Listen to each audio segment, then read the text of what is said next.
할렐루야.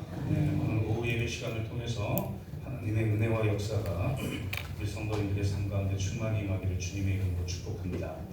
오늘은 하나님이 없는 시대라는 제목으로 말씀 나누도록 하겠습니다.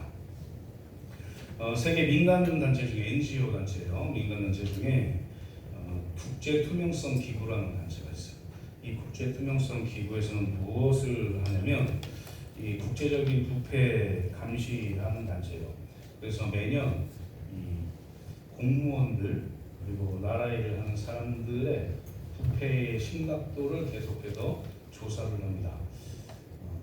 100% 정확하다 이렇게 말할 수는 없지만 많은 부분이 합리적으로 이 국제 투명성 기구를 통해서 공직자, 공무원들의 어떤 투명성이 이 사람이 부패하지 않았다, 이 나라가 부패했다, 이런 것들이 조사가 되는 거죠.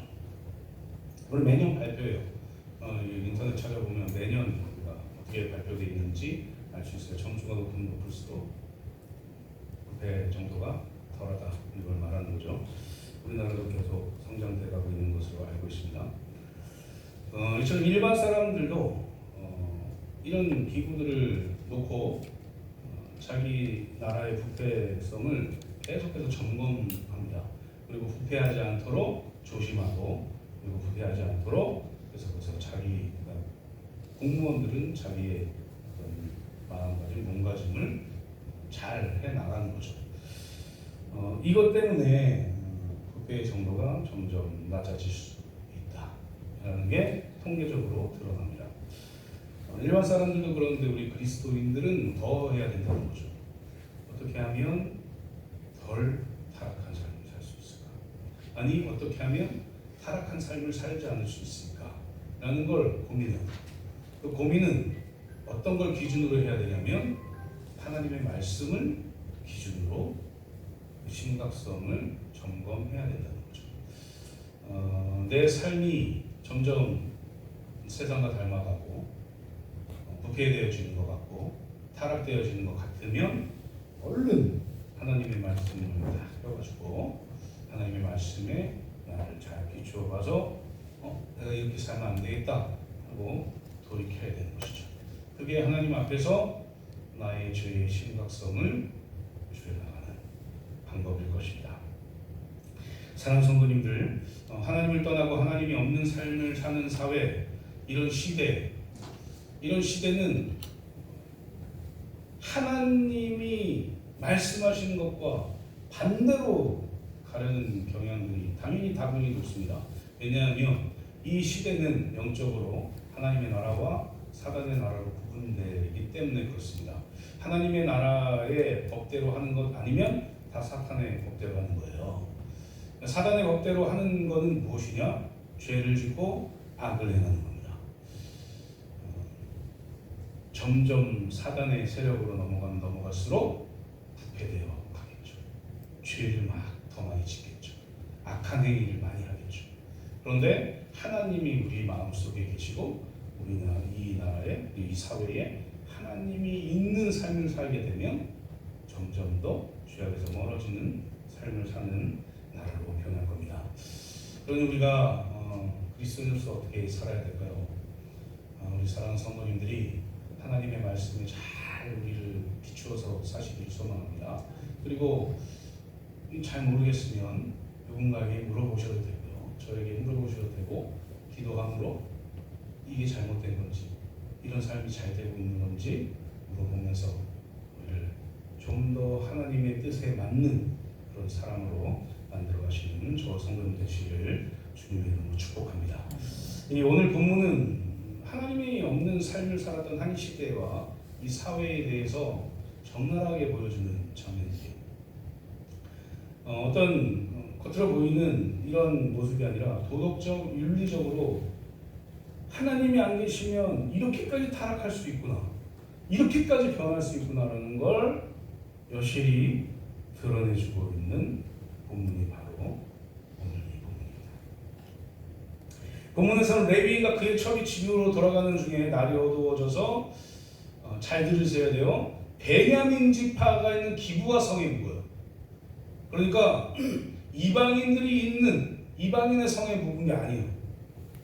베냐민 지파 하면은 이스라엘 백성이잖아요.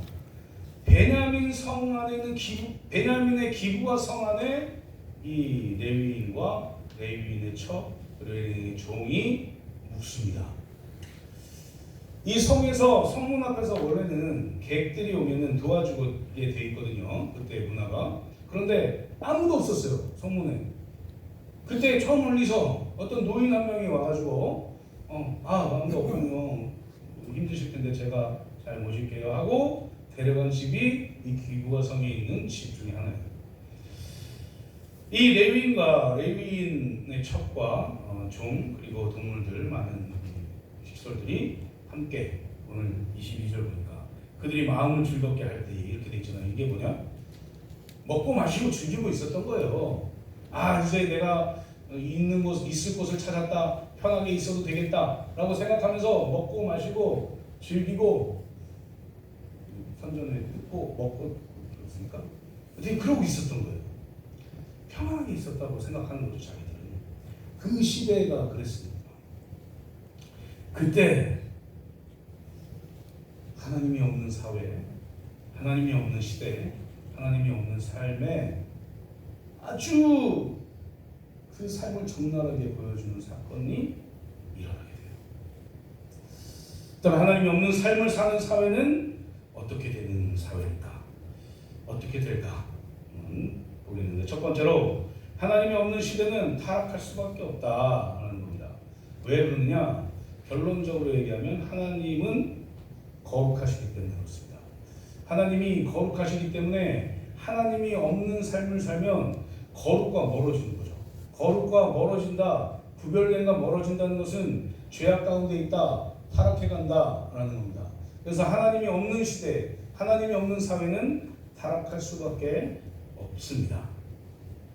여기서 타락은 정치적인 타락 이런 거 뭐 포함되겠지만 오늘 본문을 보면 윤리적이고 도덕적인 타락을 이야기해요. 오늘 본문 이야기를 말씀드리자면 오늘 본문에 이제 그 한 노인의 집에 머뭅니다. 그리고 먹고 마시고 즐겨요. 평안히 있는데 갑자기 이 기부와 성 사람들이 아주 양아치란 말을 써도 됩니까? 아주 나쁜 비류들이 문을 막 두드려요. 문을 막 두드리면서 조금 전에 네 어이 집에 온 그 손님 내놔 이렇게 얘기합니다. 어디서 많이 본 사건 아닙니까? 노아의 방주 롯의 사건 때도 그렇고 이렇게 그렇잖아요. 내놔 막 이래요. 아브라함에게도 그렇고 막 그렇게 합니다. 그랬더니 이 노인이 뭐라고 하냐? 우리 집에 온 손님이다. 우리 집에 온 소돔과 고모라랑 똑같아서 우리 집에 온 손님이니까 이 손님은 아무 해도 입히지 마라. 그렇게 얘기하는데 해를 입히려고 했던 그 행동이 뭐였냐면 내가 저들하고 관계를 맺겠다 이거예요. 그러니까 동성애하겠다는 얘기입니다. 그러니까 여기서부터 이들의 이 생각이 잘못된 거예요. 이 동성애는 하나님이 가장 싫어하는 거 아니겠습니까? 동성애를 하면 남색하면 돌로 쳐서 죽이라고 했어요. 남색하면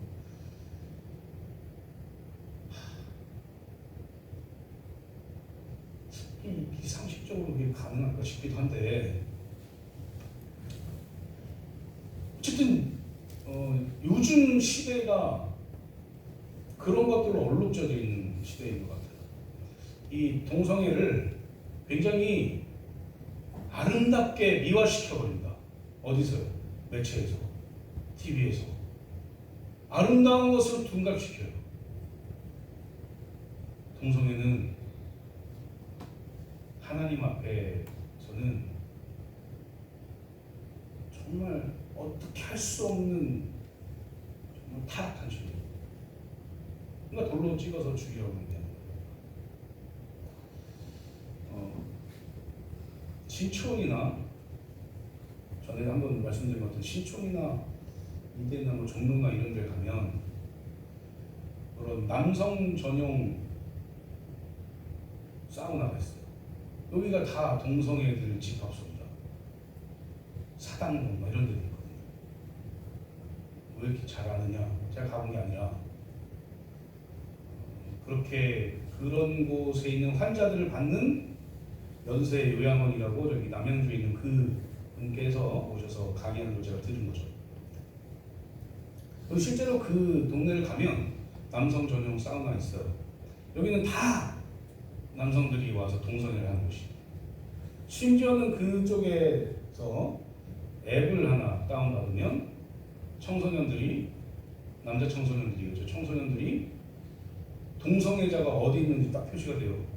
그리고 아르바이트 할 사람을 구하는 그런 게 지금 이게 지금 일어난 일도 아니고 한 7, 8년 전에 그런 일이 일어났어요. 이게 시청 앞에서 막 뭐라고 하니까 이름 까먹었는데 동성애들 축제하고 막 이러잖아요. 퀴어 축제? 이런 거 하고 지금 우리 이 사회에도 동성에 관련된 어떤 것들이 굉장히 많이 스며들어져 있습니다. 이 동성애 무지개이거든요. 길게 설명하면 기니까 색깔만 말씀드리면 보통 우리나라에서 무지개 하면 빨주노초 파남보잖아요. 빨주노초 파고 이렇게 6개의 무지개 있습니다. 이게 동성애 무지개예요. 토트넘 주장 완장 보면 그렇게 돼 있고 저는 유심히 보게 되잖아요. 이 예전에 7년 전쯤에 어떤 학교에서 화분을 키웠는데 거기에 이렇게 고리처럼 이렇게 만들어 놓은 곳에 거기도 빨주노초 파고 동성애 무지개가 있어요. 그리고 이렇게 뽁뽁이처럼 애들이 가지고 노는 그것도 빨주노초 파고가 돼 있고 여러 가지가 이 학교에 아이들에게 다 스며들어져 있습니다. 이걸 우리 부모님들이 알아가지고 막아야죠. 막아내야죠. 왜요? 하나님이 없는 시대의 사람들처럼 살고 있으니까요.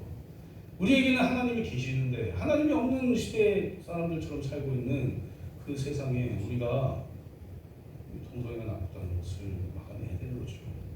어쨌든 하나님이 없는 시대는 이렇게 타락할 수밖에 없는 시대예요. 동성애뿐이 아닙니다. 동성애뿐 아니라 비근한 예로 마약도 있고요. 여러 가지 너무나 많아요. 그런 일들이 왜 생기느냐?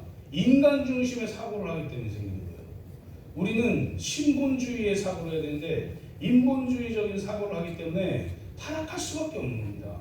아무리 생각을 잘하려고 해도 하나님의 뜻대로 하려고 하는 마음이 없기 때문에 그래요. 이상한 성도님들 타락할 수밖에 없는 이 시대니까 그래 타락하는 대로 놔둬야지라고 살면 안 되죠. 우리가 먼저 하나님이 있는 사람들처럼 타락하지 않고 구별된 삶을 계속 살아내야죠. 그리고 이 삶이 전파되도록 우리가 노력해야죠. 그게 우리 그리스도인들이 해야 될 일이 아닌가 싶습니다. 어쨌든 지금 요 때에도 이 성경에 있는 이 사사 시대에도 이 비류들이 이 동성애의 이 쾌락에 젖어가지고 그 남자 내놓으라고 막 이래요. 그러니까 이 아버지, 그러니까 노인이 뭐라고 이들에게 이야기를 하냐면 내 손님이니까 이 손님 말고 내 딸이 차려라. 남자를 골라. 그리고 여기 이 사람 첩이 있어. 둘 다 줄 테니까 알아서 하고 싶은 대로 하시오. 이렇게 해버립니다. 이거 우리 이 성경에 이런 게 있어요. 이해가 되세요? 성경에 이런 게 있는 게 이해가 되냐가 아니라 이 당시에 이 사람들이 이해가 되십니까? 그리고 더 문제가 있어요. 이 사람들이, 이 비유들이 동성애를 하기 위해서 막 그렇게 할 때 아무도 안 말려요. 아무도 뭐라 그러는 사람이 없습니다. 이게 더 심각한 거예요. 하나님이 없는 시대는 이런 거예요. 아무리 옆에서 죄를 짓고 있어도 죄다라고 얘기하지 않아요. 그러니까 죄가 죄인지 모르는 거예요. 시간이 조금 지나잖아요. 이렇게. 그러면 진짜로 이게 죄인지도 모르고 살인하는 사람들이 많아질 겁니다. 지금도 그러고 있는 것 같아요. 부모님을 살인하고 나서 이게 살인인지 모르고 이게 잘못된 건지 모르고 더 막 난리를 치고 내 맘대로 했는데 뭐 그러냐 이렇게 얘기하고 이런 사람들이 얼마나 많습니까? 하나님이 없는 시대이기 때문에 그렇다는 거죠.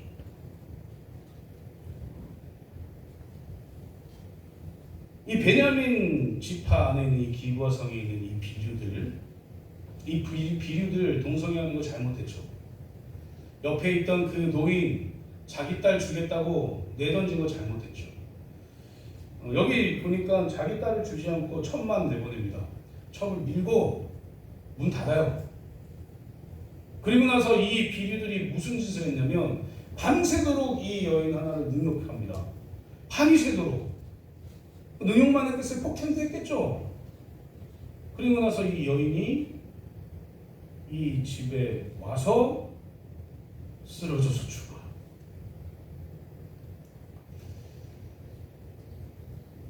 아침에 일어나서 잘 잡니다. 이 남자는 레위인은 제가 강조하는 걸 잘 들으셔야 돼요. 레위인이 잘 자요. 편안하게 자요. 레위인이 어떤 사람인지 알잖아요. 잘 자요. 자기 처분이 그렇게 될 상황이라는 걸 알면서도 잘 잡니다. 보통 우리 남자분들 자기 부인이 그런 상황에 처해 있어요. 어떻게 할 거예요? 잘 주무실 겁니다. 어떻게 해서 달려 나가가지고 구해낼 거 아닙니까? 아니면 제가 잘못 알고 있는 그게 상식적인 거 아닙니까? 자기 부인이 뭔가 위험에 처해 있어요. 그러면 상식적인 사람은 어떻게 해요? 자기가 죽든 어쨌든 다치든 간에 가서 구한단 말이에요. 그런데 아무 일도 안 해요. 편안하게 자요.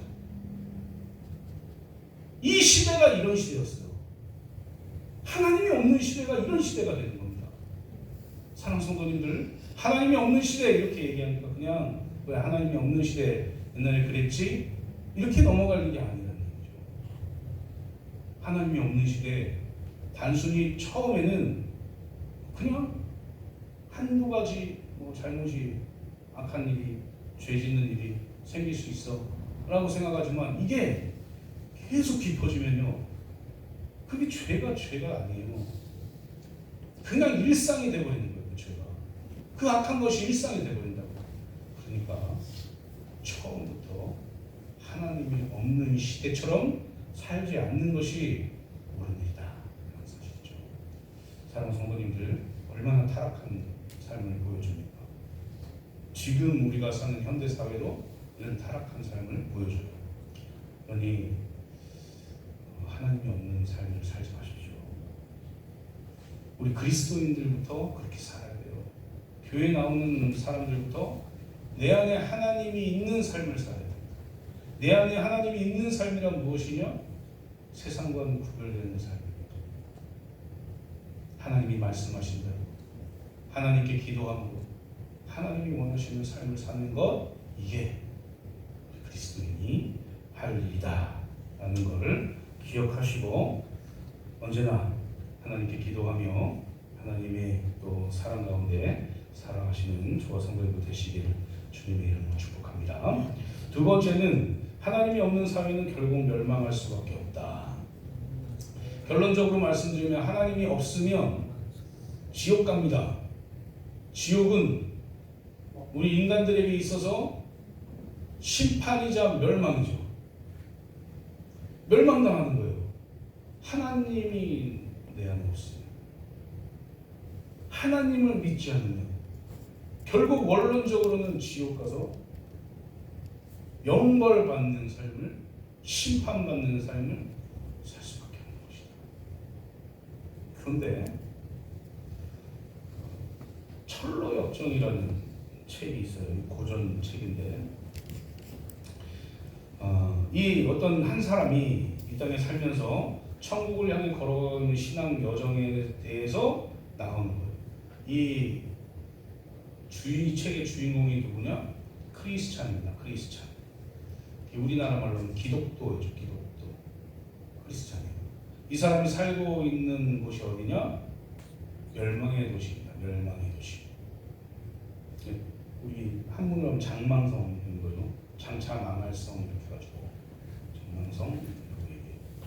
어쨌든 그곳에 살고 있는 이 사람이 크리스찬이 천국을 향해 막 천국을 찾아서 막 걸어가는 그 과정을 말하고 있는 거예요. 그런데 이 주위에 있는 사람들이 뭐라고 얘기하냐면 저 사람 어떻게 된 거다 아니야? 모든 사람들이 이렇게 잘 먹고 잘 살고 있는데 혼자서 이게 진리가 아니라고 진리를 찾아서 여행을 떠난다. 좋은 집 놔두고 고생길로 떠난다 라고 말하면서 놀리고 비판해요. 그러나 이 크리스찬은 계속해서 천국을 찾아서 떠나게 되는 그런 이야기인 거죠. 어쩌면 오늘날의 시대가 그런 시대가 아닌가 싶습니다. 지금 나 지금 잘 먹고 잘 살고 있는데 하나님이 무슨 필요가 있어? 지금 내가 지금 편안한데 하나님이 무슨 필요가 있어? 우리 믿음의 선조들 일제시대 때나 6.25 때 하나님만 의지할 수밖에 없어서 하나님 의지한 사람들, 한 분들이에요. 그런데 그분들 때문에 지금 우리가 살고 있다고 저는 믿습니다. 지금 우리가 편안하게 살고 있다고 믿어요. 그분들 때문에. 그 믿음의 선조들이 기도했고 그 믿음의 선조들이 이 신앙의 씨앗을 뿌렸기 때문에 지금 우리가 이렇게 이 정도 살고 있다라고 저는 믿습니다. 우리는 그 믿음의 선조들이 했던 것들을 지금 잘 먹고 잘 사는 것 같으니까 그냥 받아먹고만 살아야 되는가. 하나님이 없는 그런 시대처럼 살아야 되는가. 하나님께 기도하지도 않고 하나님의 말씀도 읽지 않고 나 그리스도인이다 라고 얘기하고 살고 있는가. 그 믿음의 선조들은 순교 당하면서도 예수 그리스도를 부인하지 않습니다. 순교 당하면서도 하나님이 있다는 걸 드러내는. 이게 이제 선교지 같은 데를 가면 우리나라에도 그런 선교지 많이 있거든요. 가면 어떻게 사람을 저렇게 죽일 수 있을까 생각할 정도로 죽인단 말이에요. 일제시대 때, 6.25 때, 막 총 쏘고 막 칼로 찔러 해가지고 죽이잖아요. 예수 믿는다고. 왜냐면 김일성이 예수니까 그들에게는 김일성이 신이니까. 죽창을 좀 징그러워가지고 죽창을 이 항문으로 넣어가지고 입으로 빼내는 이런 일들을 해요. 이 일본 사람들. 그래도 신앙을 지킨단 말이에요. 그래도 하나님이 있다고 얘기한단 말이에요. 실제로 예수님을 한번 부인하면 너희들 다 살려줄게. 너희들 잘 살게 해줄게. 이라고 얘기해도 예수님 부인하지 않아요. 지금 우리가 그렇게 살아야 될 시대입니다. 너무 하나님이 없는 것처럼 살았던 그런 시대가 좀 길었던 것 같아요. 이제 멸망으로 갈 수밖에 없는 그런 기로에 서 있지 않나 싶습니다. 아무도 하나님을 찾지 않는데 아무도 왜 찾지 않냐고 이야기하는 사람도 없고, 하나님을 찾지 않아도 잘 먹고 잘 사는데 왜 나한테 왜 하나님을 찾으라고 얘기하는 사람들이 많고, 지금 이 레위는요, 이 동성애로 인해서 자기 첩을 잃었어요. 그런데 이 사건이 베냐민 지파에 있는 기브아 성에서 일어난 일이잖아요. 그러니까 이 사건을 모든 이스라엘 사람들에게 다 알리겠다. 그리고 나귀에 그 시체를 싣고 갑니다. 자기 집으로. 그리고 자기 집에서 이게 진짜 나쁜 거 아닙니까? 레위 사람이. 그 자기 첩에 시신을 12도 조각돼요. 토막한 거죠. 말하기도 좀 그런데. 한 덩이씩 보내요. 결국에 그 마지막이 어떤지 아십니까? 우리가 이제 뒷부분 10장, 20장 이렇게 보면 나는데 모든 11개 지파 사람들이 베냐민 지파를 공격해요. 400명은 다 싹 죽습니다. 이런 멸망이 겪게 돼요. 사랑하는 성도님들, 하나님이 없는 시대를 살고 있습니다. 모든 게 다 진리라고 얘기하면서 살아요. 모든 사람이 다 자기가 얘기한 게 진리래요. 다 자기가 얘기한 게 다 맞대요. 하나님은 그렇게 말씀하시지 않습니다. 하나님은 성경이 진리라고 말씀하세요. 예수 그리스도께서 진리라고 말씀하십니다. 그런데 하나님이 없는 사람들이 내 말이 진리야, 너 말도 진리야. 이 포스트 모더니즘이 그래서 문제거든요. 네 말도 진리고 네 말도 진리고 네 말도 진리고 다 진리예요.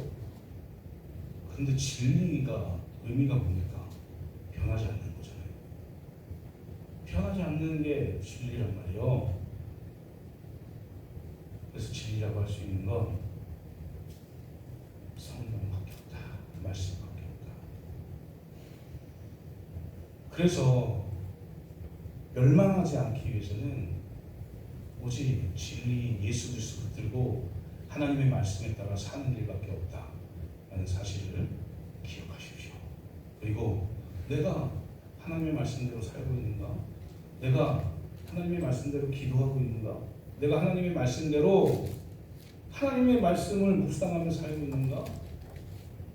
라는 것을 계속해서 점검하고 생각하고 살아가시길 소망합니다. 그렇게 살 때 멸망이 아니라 온전히 살아가는 그런 놀라운 역사를 경험하시게 될 거예요. 그 경험이 우리 성도님들 삶의 경험이 되기를 주님의 이름으로 축복합니다. 네, 말씀 맺도록 하겠습니다. 사랑하는 성도님들, 여호수아 23장 6절 말씀에 보면 그러므로 너희는 크게 힘써 모세의 율법책에 기록된 것을 다 지켜 행하라. 그것을 떠나 우로나 좌로나 치우치지 말라. 이렇게 말씀하십니다. 진리를 따르라는 거죠. 하나님을 내 마음속에 간직하라. 하나님을 내 삶의 왕으로 삼고 살아가는 말씀입니다. 하나님이 없는 시대, 그 시대는 타락하고 멸망으로 가는 시대다. 하나님이 나와 함께 있는 그런 사회를 만들어 가십시오. 그런 삶을 만들어 가십시오. 그러면 타락이 아니라 구별된 삶, 멸망이 아니라 새롭게 탄생되는 삶, 그런 삶을 살 수 있다는 것을 기억하시고 온전히 하나님만 붙들고 살아가시는 저 성도님들 되시기를 주님의 이름으로 축복합니다.